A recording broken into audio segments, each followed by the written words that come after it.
There's always been something compelling about the promise of multi-crew gameplay in Star Citizen. The idea of gathering a group of friends to board a single ship with each person having their own role and fending off attackers or doing missions feels like something straight out of Star Trek, Star Wars, or Battlestar Galactica. For those who grew up in that kind of sci-fi, it's kind of been the dream for gaming.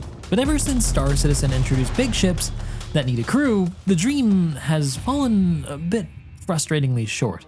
With Invictus launch week starting, the game's annual military ship showcase and sale, it felt like the right time to revisit big ships, since many of you guys are probably considering upgrading or buying your dream capital ship, especially with the Idris P being shown off at the top of our Corp Tower. I mean, I personally am starting to think about it. But spoiler alert, you might want to hold off, at least until you finish this video, and after you learn about something that will definitely help your immersion in Star Citizen, through the sponsor of today's video, Tobii and their Eye Tracker 5, something that I can no longer play Star Citizen without. What it is this little device that clips underneath your monitor and tracks both your eyes and your head, letting you look around naturally in like your cockpit or on the ground, tame turrets or even target enemies. And it's all hands-free, unlike other solutions which require you wear something on your head. It's just plug and play, and once you've used it, it's really hard to go back, especially in a game where situational awareness is everything. And on top of that, personally, I've benefited from it from being able to film some shots I just couldn't get with a mouse and keyboard, like these ones. So if you've seen a lot of my videos, you've seen me using Tobii before. Right now, they're running a special Star Citizen campaign with 15% off their Eye Tracker 5, plus there's a sweepstakes where you can win one. It runs through June 5th, so you've got some time, and I've dropped 2 links down below, one for the product and one for the giveaway. It's not just for Star Citizen either, it's compatible with over 170 games like DCS, Microsoft Flight Simulator, Assetto Corsa, DayZ, and tons more that you can find directly on their website. So if you're ready to take your Star Citizen or other games to the next level with better immersion and up your tactical awareness, check out the Tobii Eye Tracker 5 today.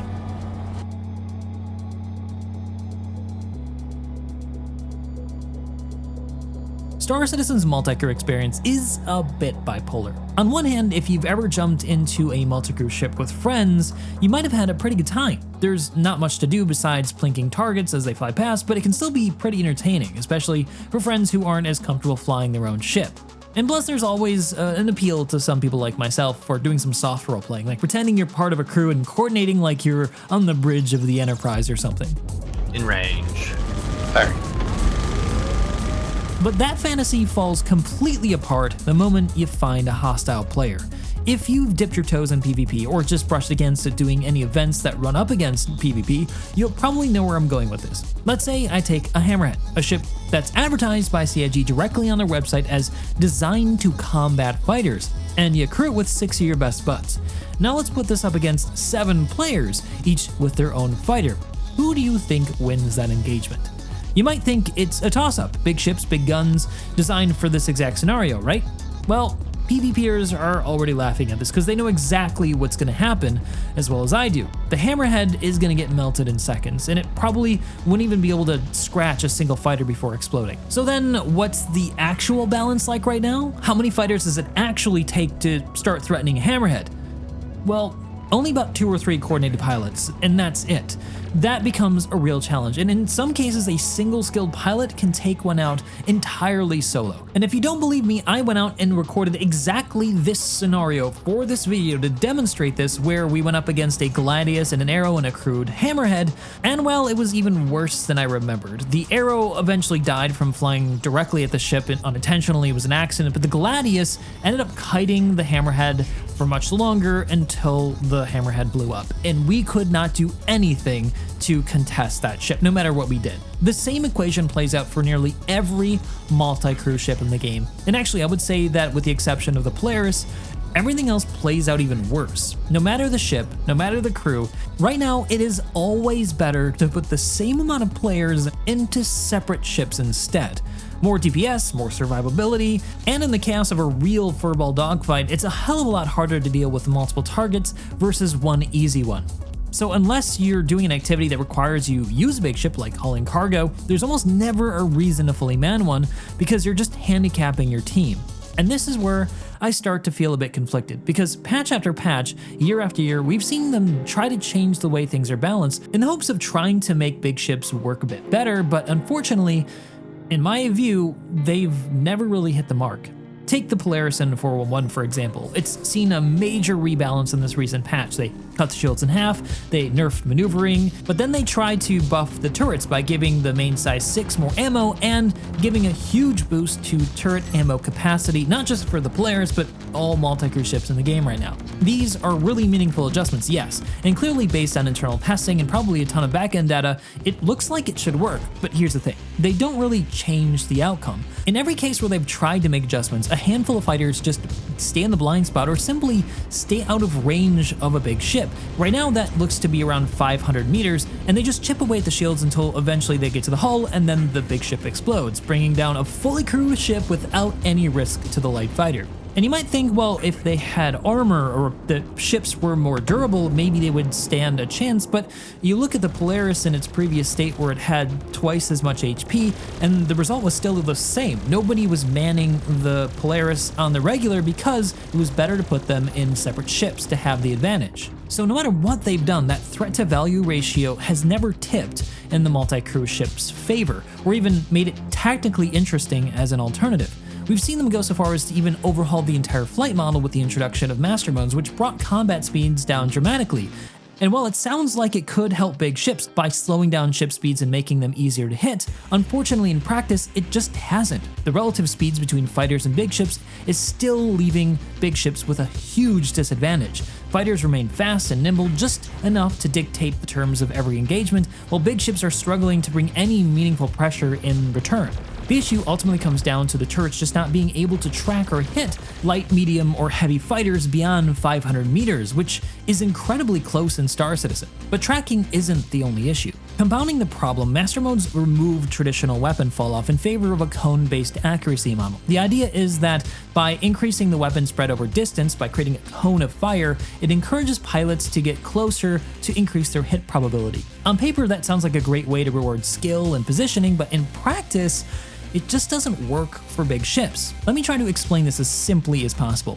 We put two ships against each other with the exact same weapon size, where one ship is bigger than the other, well, the ship that is bigger is going to get hit more than the ship that is smaller. If we bring this back to the real world with the Hammerhead, there's a lot of ships with size 4 weapons, whereas the Hammerhead has a bunch of size 4 weapons on their turrets. And what ends up happening in reality is that when the Hammerhead tries to fight back, it's unable to land shots on light fighters beyond 500 meters, while the light fighters, while moving, can land pretty much all their shots at around 800 to 2 kilometers. Now, I don't doubt that CIG are trying to improve things with these changes. They've done a lot to try to fix this problem, but from the outside looking in, it feels like a lot of them are just being made with spreadsheets in mind rather than using actual player experiences. Numbers get adjusted, stats get shuffled, but fundamentally the imbalance of the game just always stays the same. And like I've already touched on in this video, looking forward to the things that they have planned, I'm not convinced that any changes they have are going to improve the situation. Things like engineering gameplay or armor systems aren't going to solve what we currently have. If anything, they're just going to add more complexity without addressing the core problem. More people doing more things inside a ship sounds cool, but what's the point of keeping a big ship alive if it makes such little impact on the larger fight? The effort just doesn't seem like it's going to be worth it, and in the end, well, we're right back to the same equation then. Everybody should beam their own ship because it's just better. And sure, you could make the argument that better is not always fun, and I agree with you. Sometimes it's fun to do multi-crew just because it's fun to do multi-crew, and I do that too, but when you get down to a competitive scenario in PvP where there are actual stakes, unfortunately, you're forced into not doing that because you will lose those fights 9 times out of 10, or actually in the case right now, 10 times out of 10. Here's how I see it. In the nearly 9 years since the Persistent Universe was released to the live environment in 2015, we've never had a balanced state where light and medium fighters weren't dominant. After all the tuning, all the revisions, all the system overhauls, we're still getting the same results. What I would really like to see then is for CIG to shake it up a bit. No more small tweaks, no more minor buffs. I just want to see them try something really bold. Temporary experiments that push the boundaries of what they think they should do for a patch or two just to see what happens. And beyond balance, I think that fun also needs to be considered as a major part of this equation. Defining fun, though, isn't simple. It's a bit difficult here, but it starts with listening to the community and understanding what players find exciting and what makes them feel frustrated. From my own experience, turret gameplay needs to be a bit more fun than it is, because it feels dull right now compared to being at the helm of your own ship. And I think it feels that way because you never feel like you're making any meaningful impact. Your shots just aren't landing, fighters scream past and you can't track them, and you're left wondering what the point of being there was in the first place.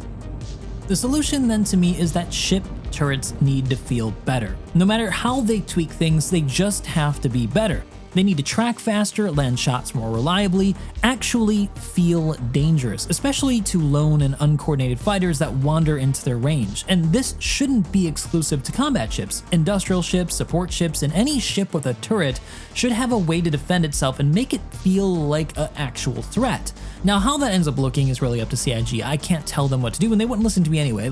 I don't see everything that they see on their end, but I have some ideas on how they could try to fix this problem, backed up by talking to some of the PvPers I know in the community.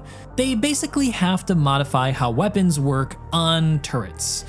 They need to give them tighter spreads, higher muzzle velocities, i.e. they need to make the bullets go faster so that they can hit the targets at longer ranges. An area of denial can only happen if there's an area where small ships are almost certain to die if they enter it. That space has to be big enough that they can protect an area or protect a target, like escort a larger ship or a group of lighter fighters or a convoy of haulers, for example. One light or medium or heavy fighter then shouldn't be able to enter this area and easily hit this big ship without it being able to reliably hit it back, just as hard if not harder. Because guys, look at it this way, no matter what they do, even if they make turrets OP, where big ships are really powerful, big ships are still a strategic risk. You're still putting all of your eggs into one basket versus having players spread out into smaller ships where it's harder to definitively end an engagement with a single move. A spread out fighter base has a lot better range as well to see dangers approaching, inherently giving them a greater strategic advantage in a lot of situations. So there will always be a reason to have or prefer light fighters given a situation that you get into. If they can do all of this, then adding the complexity of things like armor and engineering could actually start to make and enhance or even complement the experience overall. All I want to see is a Star Citizen where big ships aren't always on the losing side of the equation. But I also don't want to see them always be on the winning side either. I want a place for multi-crew ships that aren't just a novelty or a roleplay choice, but as a viable and interesting strategic alternative to doing light fighters.